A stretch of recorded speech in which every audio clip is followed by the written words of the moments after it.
Hello again, and welcome to another one of my videos on the stuff that's in my stash. This one is a special request from viewer Damien Q8T. Thank you very much for the request. And yes, I do happen to have this in my stash. This is the Matchbox 172 scale Aeritalia G-91Y. This is a development from the Fiat G-91R. I don't know whether they were both called Ginas or not, but okay. I mean, this one doesn't have Gina on it, so that's fine. Anyway, this is the G-91Y. And the main difference between the two is that this one has two engines, not one. So it comes in the typical Matchbox packaging of a later time. Yeah, you have the black bit here, and it comes in two colors still though. And it's got the Matchbox logo here. All right, but it's got Revel AG seals here and here. The side is still typical Matchbox. The name is here, two colors, and it shows you what it would look like if you should decide to build it without painting it. Okay, and using the decals which are provided. That's what you would see if you were to come across it in the shop shelves. Okay, and then on this side, a bit more information about the kit. Okay, and then that, which tells you immediately that this is a Matchbox kit, right? The back of the end opening box has the color profile of the decal options that you get. The G-91Y is offered here in two Italian markings, Italian Air Force markings. Let me see. This is a 1983 kit, by the way. And so what you see here is a 32nd Squadron, 13th Fighter Bomber Group, Brindisi Casal, Italy, 1978. And this one is the 8th Squadron, 801st Fighter Bomber, Group Servia Milano Marittima, Italy, 1976. So this is like a maritime strike aircraft, I suppose. Okay, I don't know what kind of capabilities the Fiat G-91Y had, but I think it was supposed to be a light bomber, a light fighter bomber, and it was, I mean, there's a very strong resemblance, right, between the Fiats and the F-86D, which is the subject of another one of my videos. And I suspect it's because the F-86D was supplied to a lot of the European NATO countries, right? Germany for one, and I'm sure the Italians took a few as well. So I think when the contract, when the proposal came up to develop a new light fighter bomber for NATO, Aeritalia came up with this. Okay, so that's, I've just, well, whilst I was prattling on and on, I've pulled out all the parts for the kit, and this is what we see. Two colors, right?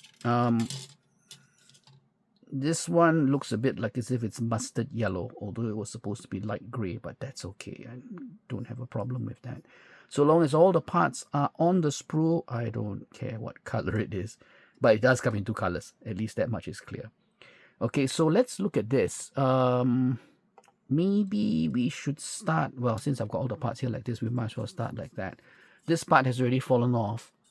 And this is the left side fuselage of the G-91Y, and straight away you will see fine raised panel lines here, some really, really deep, yeah, I can only call them trench marks right here and here, because these are supposed to be some kind of excess panels. I think this is an excess panel for the guns, or the gun, right? And those are other excess panels. Okay, looks nicely formed. That's the starboard side, the right side. Very well formed, a bit of a dimple here. And there maybe. Yeah. But it's supposed to be like that. That looks cool. Let me see. I'll put that aside. What else do we have? That's the twin jet pipes for the rear, and it's closed off. I don't know whether we're going to have other parts to fit on. I don't think so. That's it. So if you really want to depict your jet with properly, I suppose, you might want to drill those out. That might work. Okay. Let me see. What else do we see here? Rocket pod noses. As these go, I think these are quite okay. Quite deep and well defined. Pylons. And this is the undercarriage legs. That's definitely the instrument panel. It's probably more of the undercarriage doors. Yeah, undercarriage doors. I think this might be in a closed position, is it? No, I'm not sure. Or maybe it's something else. Maybe it's the pilot's floor. That's probably where the pilot will sit. Yeah. Okay. You have some fairings here. And then that's the nose. And the nose is unique. It's like it's not like the F-86D, which has got a really round, bulbous looking nose. This thing has got a chisel nose, right? As you can see from the box art, which is fairly representative. Okay. So those are the parts for this sprue. We'll find out more when we look at the instruction sheet, just to figure out which parts go where. Oh dear. Something else has just fallen off. I don't know what this is. This is another pylon, I think. I've got to be careful that stuff doesn't fall off all over the place. Let's see. So this one, as I said, is in a creamy color. Looks like as if it was molded this way. Okay. Again, fine, very, very fine raised panel lines, and then some deeper indentations for the flying surfaces. Nose wheel and the two main wheels. Let's see the detail on that. Nope, not much in the way of detail. Okay, never mind. Rocket pod bodies, I think. That's our good friend, the pilot. Bombs. I think you can carry, well, you can carry rocket pods and bombs, but you also have long-range fuel tanks, additional fuel tanks. That would be a nice loadout, right? Fuel tanks and bombs. I think that would be nice. Or fuel tanks and rocket pods, you know.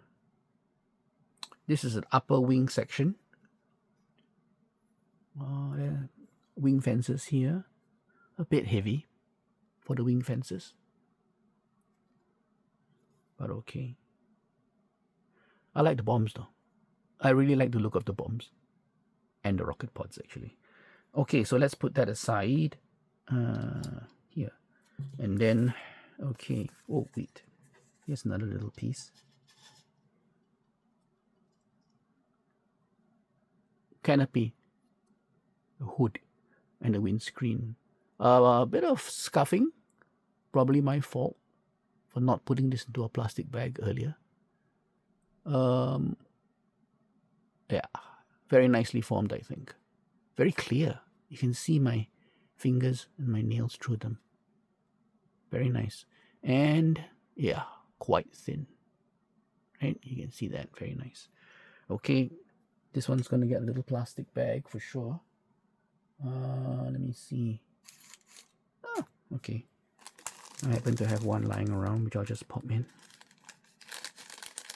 quickly, just to preserve it. And then I'm going to just tape that up. Doesn't need a Ziploc bag because it's not going to deteriorate over time, obviously, but just need something to protect it from more scuffing. Okay, let's look at the instruction sheet and the decal sheet. Oh, now the decal sheet looks quite well preserved. It doesn't have its protective sheet cover. Maybe, no, don't have. Okay, straight off, you can see that it is slightly yellowed around the carrier film, and the green is off center. Now, not a major issue for me, actually. I can always find aftermarket decals, the roundels, to replace this. But actually, if I really, really wanted to, I could actually cut those out. These are the ones which are common to both to both markings options, right? You cut across here and there, you have it.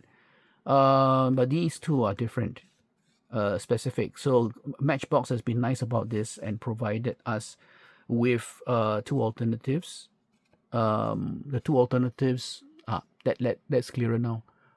Because of the nature and the way that the markings are done with those little yellow red things down there and that circle, I think that looks like a fuel cap actually. They have provided these. So a bit of work then, obviously, if I wanted to use the decals, which I think I can actually, if I can just remove the yellow. Unfortunately, as you can see here, there's a bit of cracking. So it would be nice to try and use them, I suppose, and use some kind of decal saving film to just paint over this, a clear coat of some kind, after I've removed the yellow, of course. This particular version has a nice little mouth, right? That's the other decal option, which doesn't have the mouth. Yeah, that one has the mouth.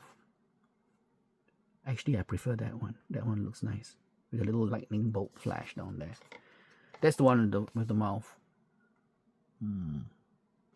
Okay, so that's the decal sheet. I think it is salvageable, worth a try. If not, well, I'll have to just find alternatives. Yeah, let me just have a look at that again. I think trying to fix that might be a bit of a disaster, actually, to be honest. I'm trying to shift it towards the center. Okay. Instruction sheet. Very yellow. And yeah, see? A bit of history there. Just read that out. Basically, an improved version of the G-91Y single-engine lightweight ground attack aircraft, by an increase in wing area and an improved thrust weight operating by using two engines. Yeah. The resultant aircraft, although a low-cost machine, has an advanced navigation system and a transonic performance in a dive. So it's actually a fairly decent upgrade to the original G-91Y. Okay. Flip that open and you will see some instruction, some stenciling to be applied here. That's the bottom, that's the top. And now we have the instruction sheet. Now I'm going to try not to flip this thing around too much, okay? It's busy enough as it is. So step one, you have that. Yep, that was right. That piece is a seat, which looks more like a bench, right? It's like a very advanced toilet bowl. And then you have the pilot sitting down there. So you have incorporated, Matchbox has incorporated the seat and the side consoles into one piece. Then you have the long-range tanks, the rocket pods, I think they're called matras. And then you have the bombs. Those look big. I think those are at least, they're at least 750 pounds each, I think. Undercarriage, the simple legs and the wheel, and then the nose wheel, okay. And then that's up to 6, you know. And then 7, you have, I think that's a wheel bay insert. And then you have that cockpit tub assembly with the instrument panel, and you just trap the whole lot between the two fuselage halves. And then that's when you start putting in like the blisters, which we saw just now, the nose, the chin fairing for the air intake, wings, canopy, tail stabilizers, and then that assembly for the jet pipes. Again, I think that would benefit from drilling out. Let's see, tail hook, some kind of, I think that's a fuel dump line, I'm not sure. And then now that you've got your wheel well insert all done up, you can then mount the undercarriage onto it. And doors, yep, the undercarriage doors are here. Okay. Then finally, at stage 10, well, there are 2 stage 10s. You can either have this with bombs and rockets, or you can have rockets and fuel tank, I'm quite sure you can have bombs and fuel tank.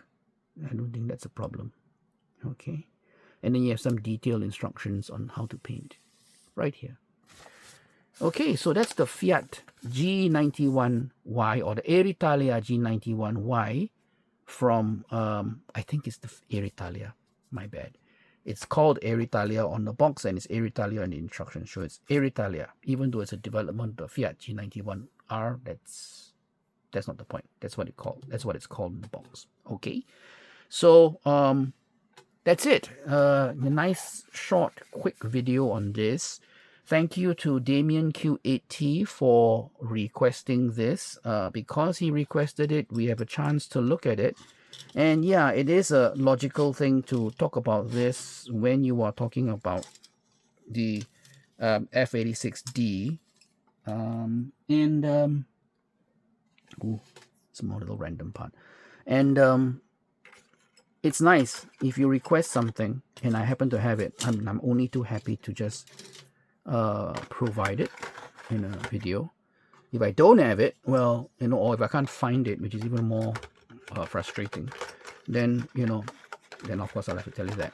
If I'm not mistaken, somebody has requested for a Heinkel HE111H-6 from Airfix, or maybe just a Heinkel. I don't have the old Airfix Heinkel. I do have a monogram Heinkel, so I might do that one instead, but it's not in the scale which I think you all prefer. So anyway, see all that prattling and I managed to put everything back into the box. I will have to get a plastic cover for the a Ziploc bag for the instruction sheet. Okay, but there we are.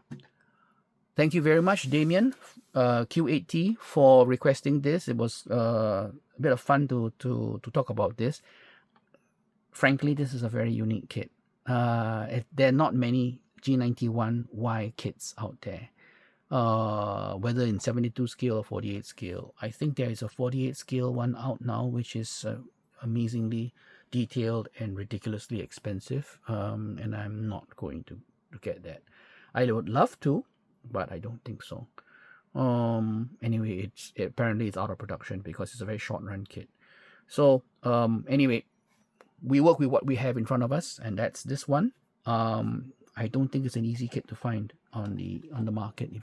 But if you do find one, if you do come across one, grab it. I think it's not very thick on the ground, and two, it's of a subject matter which is quite rare. Okay, thank you very much. This has been great fun, and until the next time, please do stay safe, enjoy the hobby, build the models, but stay safe. Okay, and I will see you again soon. If you have any requests, just let me know. Okay, take care, and I will see you soon.